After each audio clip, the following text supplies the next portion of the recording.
В республике Саха-Якутия проживают более 6 тысяч детей с инвалидностью. Несмотря на множество предложенных форм образования и воспитания детей с ограниченными возможностями здоровья, семья, воспитывающая ребенка с инвалидностью, сталкивается с множеством трудностей в вопросах социализации и интеграции в общество. Большинство детей с инвалидностью находятся на домашнем обучении, либо учатся в специализированных или коррекционных школах. Поэтому школа может стать тем местом, где семья может получить ту поддержку, которая необходима ей для воспитания социально адаптированного ребенка.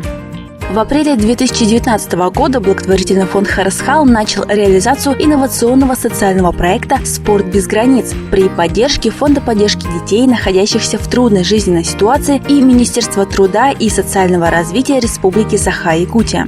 Цель проекта – создание технологий социализации детей с инвалидностью и детей с ограниченными возможностями здоровья через внедрение и развитие адаптивной физической культуры в условиях семейного воспитания. «Спорт без границ» рассчитан на 2 года, и за это время будет охвачено 120 детей с инвалидностью и дети с ограниченными возможностями здоровья, и 120 семей, воспитывающих детей с инвалидностью.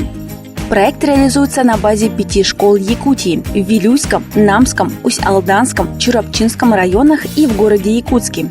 Педагоги по физической культуре из перечисленных школ прошли обучение у специалистов адаптивной физической культуры.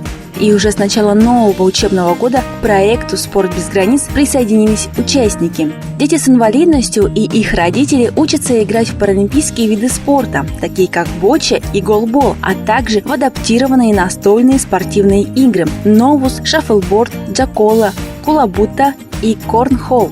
Таким образом, в школы Республики Саха-Якутия внедрена система развития адаптивной физической культуры, которая станет не только одним из средств физической реабилитации, но и главным помощником в социализации детей с инвалидностью и детей с ограниченными возможностями здоровья. Впервые в школьных условиях дети с инвалидностью и дети с ограниченными возможностями здоровья, в том числе освобожденные от уроков физической культуры, получают возможность заняться вместе с родителями адаптивным спортом. По итогу проекта «Спорт без границ» будет создан методический материал технологий по социализации детей с инвалидностью и детей с ограниченными возможностями здоровья через вовлечение в адаптивную физическую культуру, которая займет прочную позицию в системе социальной поддержки.